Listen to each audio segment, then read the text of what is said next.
So good morning to those of you that may have just joined us.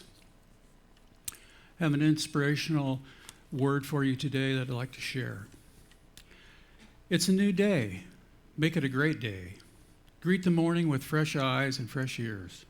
Feel the divine touch within your spirit. All is renewed when we look inward and upward.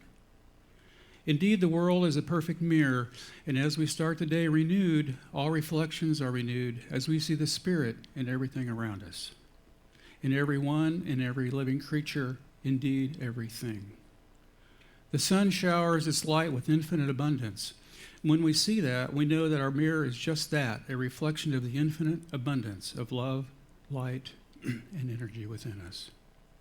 The night is for rest, the day is for awakening. Make it a new day. A wonderful day. The past is only a thought, just as the future is only a projection. But today is now, and once we arrive here, the now, we know the meaning of timelessness. Refresh and renew in your divine self as it is as infinite as the sun and the sky. Rejoice in the life within without judgment and without fear, as it is connected with the sun within, the divine self that rejoices in life. The real treat. Rejoice, it is a new day. And now we're going to have some new wonderful music with Carol and Alex.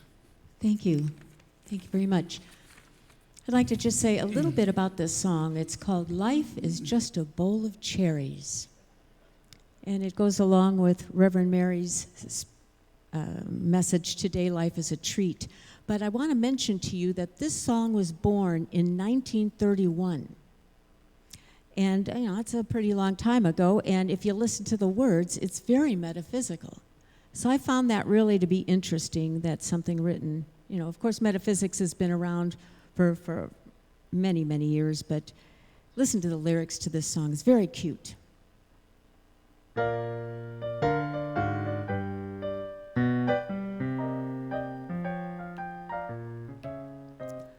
Life is just a bowl of cherries.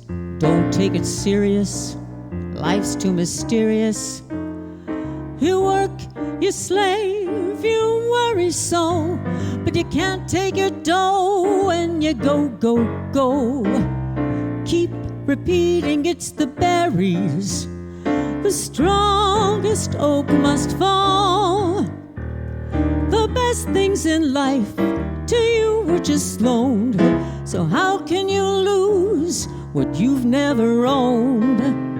Life is just a bowl of cherries, so live and laugh at it all, yeah.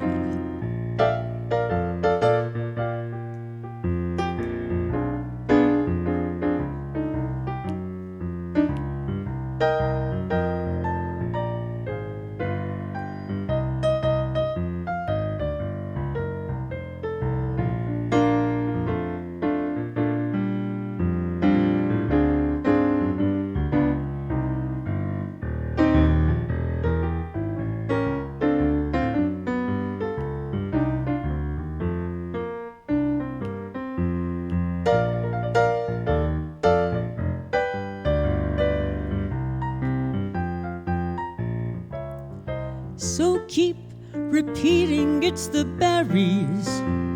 The strongest oak will fall. The best things in life to you were just loaned. So how can you lose what you've never owned? Life is just a bowl of cherries, so live it, love it. Wiggle your ears and think nothing of it. You can't do without it. There's no two ways about it. So live,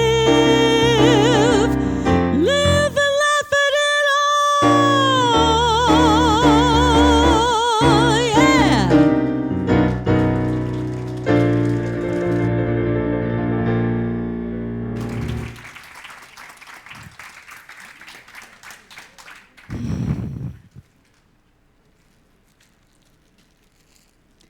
Well, thank you, Carol. Carol and I always talk about the music when I'm going to speak.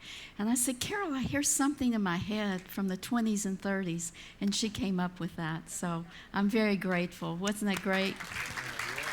And I wanted to say that Lonnie wrote his inspirational message this morning. So we have a lot of gifts and a lot of talent here. And I wanted to acknowledge that.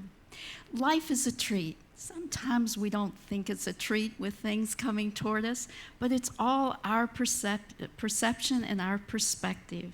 Life is a treat. This is Trick or Treat Month, and I brought a treat for everyone this morning. It'll be in front of Daniel, in front of the bookstore, so look for your treat. But we're going to talk about the treat this morning. This is really fun. I've given this talk before, and it's really fun. Why would I put a mint in your treat bag? Because you're worth a mint. You're priceless. You're so valuable.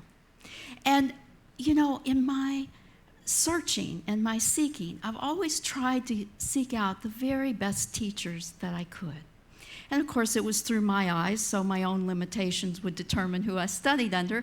But I'll tell you, the main theme that I hear teachers who are accomplished speak about with regard to spirituality is that the greatest place that we can change the planet is within ourselves. So the value of that is knowing how valuable we are and that we can make a difference. Patricia Sun, one of my teachers out of Northern California, said, when you open your own light, you turn to the person next to you, and they get it. And their light shines.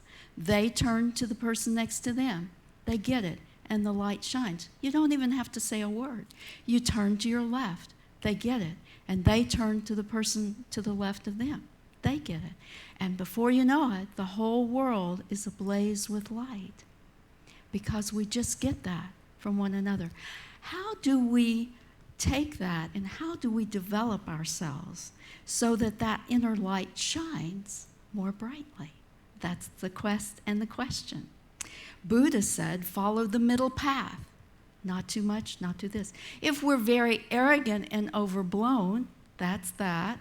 If we're groveling and saying, I'm a horrible person, that's that. And Dr. David Hawkins points out that both polarities of that are still the ego, the inflation or deflation. It's still our ego telling us we're not good enough. But if we get on a bicycle and we're riding that bicycle and we're doing what Buddha said, following the middle path, we learn to find the balance in that. I have never seen any of us grow, anybody, if we don't feel good enough about ourselves to launch ourselves in the world. If we are so horrible, we're not even worthy of growing. And if we are so overinflated, we're so perfect, we don't need any help. So there you go. So you learn to walk that middle path as best you can. I find that if every success coach says, whatever is in front of you, do that. Do it to the best of your ability, and that will open doors to the next place. Do that the best you can, that will open doors to the next place in your life. So you just find one thing that you can do. I knew someone at one time. He was small, had not been an athlete, had not been very accomplished in school, although he was very smart. And he learned to juggle. And he was a great juggler. And everyone was attracted to him because he did these great juggling acts. Find something you can do. It helps to begin to build the self-esteem on the inside. And you begin to expand your life in other ways.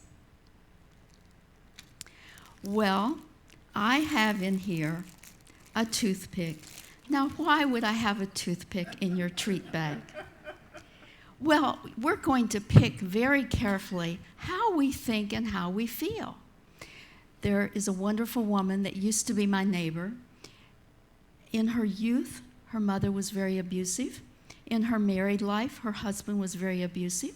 At 50 years of age, her husband told her, "You'll never get out of this marriage. You don't believe in yourself." That afternoon, she went out and got an attorney and filed for divorce. She moved to Florida to help her daughter, who had 2 children and needed support. She cooked dinner for all 3 of them, including herself, of course, in addition to that, and helped the children with their homework. As time moved on, she continued to work part-time or full-time until she was 85 years old. At 86 years old, she fell and broke her hip. The orthopedic surgeon said to her daughter, "Your mother will probably be in a nursing home the rest of her life." She looked at me and she said, "It wasn't my style." So she had the operation. She went to a rehabilitation center for strength and flexibility, and she's living alone now. She is 91 years old. She's a great inspiration to me. And so I called her on her 91st birthday, and she said, I'm on top of the world. And at the end of the conversation, she said, "I just wish I could go over to Target and get a job for $15 an hour." She's 91 years old. She has everything she needs. But she gave all of the money that she did make to her grandchildren. She was devoted to make sure they got the education that they needed. And one day she said to me, "I never thought I'd be disabled." She has a crusty edge to her. So I said to her, "Please don't ever say that to me again." I said, "You're not any more disabled than I am." I said, "You don't need that walker. You're doing it because it's wisdom. It's just wise to have some support as you walk." And I said, "But you don't need it. You can walk as well as I can." She's never said it to me again. So anyway, she selected very carefully what she chose to see about herself, what she chose to think, and how she chose to feel. As a result of that, she had an agenda she was carrying out, and it wasn't the orthopedic surgeon's, it was hers. I have a rubber band for you. Why would I have that? I want you to remember this week to be flexible and adaptable. We went to Colorado this summer. We were there to sell Lonnie's house. The beauty was exquisite. The first 2 weeks I was there, the architect of his house designed a beautiful home with lots of windows and lots of vistas. And I ran from window to window trying to take in the beauty of it all. Behind his house was the San de Cristo Mountains, which means the blood of Christ. And on the other side of the house was the San Luis Valley. The sunrises and sunsets, absolutely magnificent. So the beauty was exquisite. There were birds that visited the property, and Lonnie has a special connection to birds. He has a bird feeder. Last winter, before he came here 2 years ago, they were eating out of his hand. He had been there for 1.5 or 2 years, writing and being quiet. And so we have a St. Francis of Assisi in our midst. They did not eat out of his hand when I was there because he had been gone for 2 years. They didn't know him. But he came back. I said, "Go put some food. They'll come back." And they came back. And I'll tell you the most interesting thing. They knew we were leaving after that 60 days of being out there. They began to go away. He went out and had a conversation with them and said, "I'll be leaving. I won't be back." We never saw another bird. We never saw another bird. So there was exquisite beauty, and then there were the challenges of Crestone, Colorado. There was the buyer. There was the realtor. There was the renter in the upstairs apartment over the garage.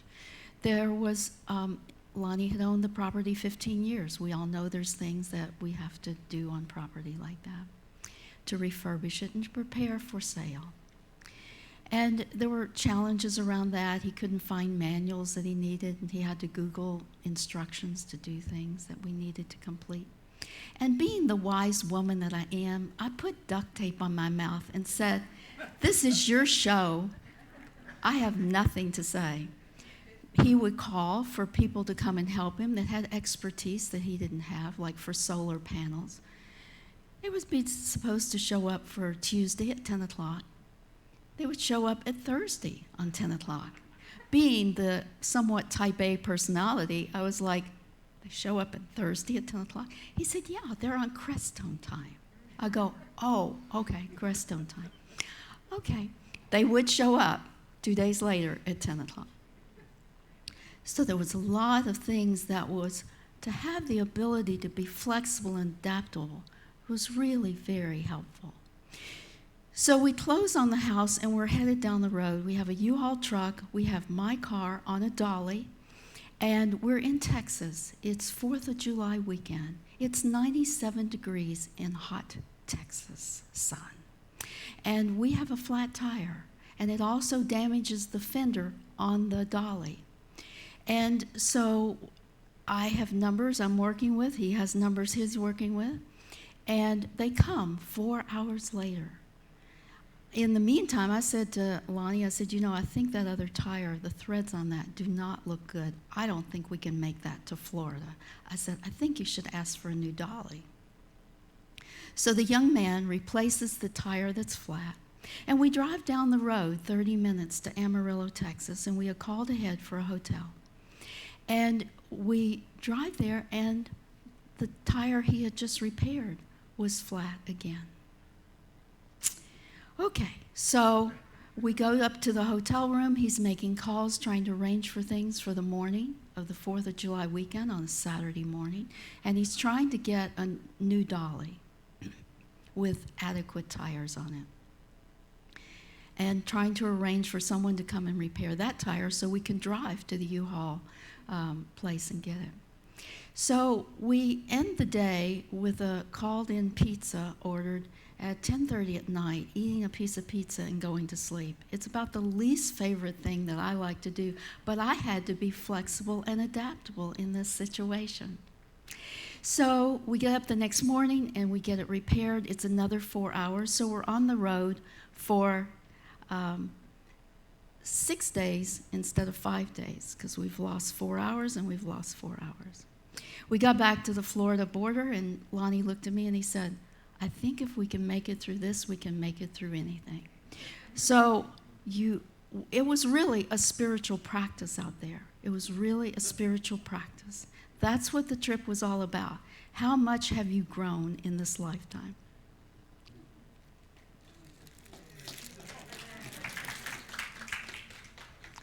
I always loved chocolate. And so what is it about the sweetness of life that is so wonderful? And when I define the sweetness of life, and by the way, there's 3 pieces of chocolate in each bag. I just had to indulge on that one. Everything else, there's 1. But the chocolate is, we live in an infinite universe with infinite abundance. So, yes. So, the sweetness of life is, we just moved into a new home. And I kept trying to talk to Lonnie about what I wanted to do with these French doors. And he kept saying, no, don't you see how gorgeous they are? No, we don't want to do anything with these. I tried again. I had another plan. He said, no, just look at them. They're just exquisite. We don't want to alter them in any way. Just breathe in the beauty of them. I got it. So the sweetness of life is when you see through another person's eyes sometimes beauty that goes right over your head or my head. And so I have been sitting looking at these beautiful French doors, not saying a thing, just so grateful for the beauty that is in them. My son and daughter-in-law, my daughter-in-law is Colombian, so she learned to speak English here. She had had many classes in English, but it was British in English. And she met this couple who were from Serbia. And one day, my son said to me, Mom, you're very special to them. I said, what? I'm special to them? I hardly see them. You're special to them. Take my word for it. He said, do you remember when they just first moved to the United States and they were struggling with the language and everything? He said, you were so kind to them, and they haven't forgotten that. And I went, oh yeah, people in other cultures oftentimes revere the elders in the family. So since their family is in Serbia, they love my son, they have taken me on as the elder that they value. So we would be together in gatherings at my son's house, and I'd be helping them with their English and as they were learning it. And there were other occasions, and they had my daughter-in-law had a 65th birthday party, and she invited them, and I wrote little notes for everybody who came to my party just to acknowledge them and to thank them. And I wrote them a note and just said how much I appreciated them caring for me. And it was a very sweet, intimate gathering of about 6 or 8 people. And sure enough, one of their elder people died in their family in Serbia. And of course, they couldn't go home because they try to go at 2 or 3 weeks at a time. So they couldn't make those kind of arrangements with their work. And so I left a note on their door. I didn't know their address. I left a note of condolence on their door. And I heard back from them. So this is my point. The sweetness of life is how relationships change. You think that something is a certain way, all of a sudden you see it entirely different, whether it be the French doors or this relationship with these people. They consider me part of their family because the family they have here, they don't get along well with. And so I was very kind to them during that period. So that is the sweetness of life.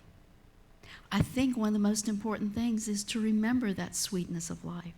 And it doesn't necessarily have to be just the way you look at it. It can be where something was, and then it moves on to something else, and you go, wow, it used to be this, and now it's this. Isn't that sweet? The sweetness of life. It's kind of like grace, the grace of the universe. Well, I leave you with that, and God bless you. There are treats out there, and there's some mints and leftover chocolate on the credenza. And Carol is going to sing Higher Ground, and God bless you. Testing, yes. Thank you, Mary. Thank you, Reverend Mary. That was wonderful, and I can't wait to get the treats. So this is Daniel. In case you have not had a chance to meet him, he works in the bookstore, and he's one of our favorite people here. And he's going to help me sing the song called Higher Place. Higher Place. Sing quietly in your mask if you know the words. Up, up, up to a higher place.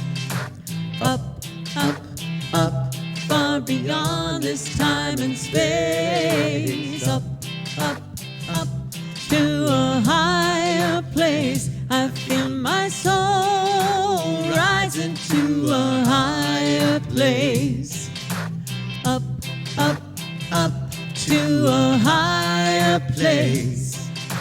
Up, up, up, far beyond this time and space. Up, up, up to a higher place. I feel my soul rising to a higher place. Higher place, higher place. I feel my soul rising to a higher place. No more forward, no more backward. No more spinning around and around. My life is moving ever upward. My feet are leaving the ground. Up, up, up to a higher place.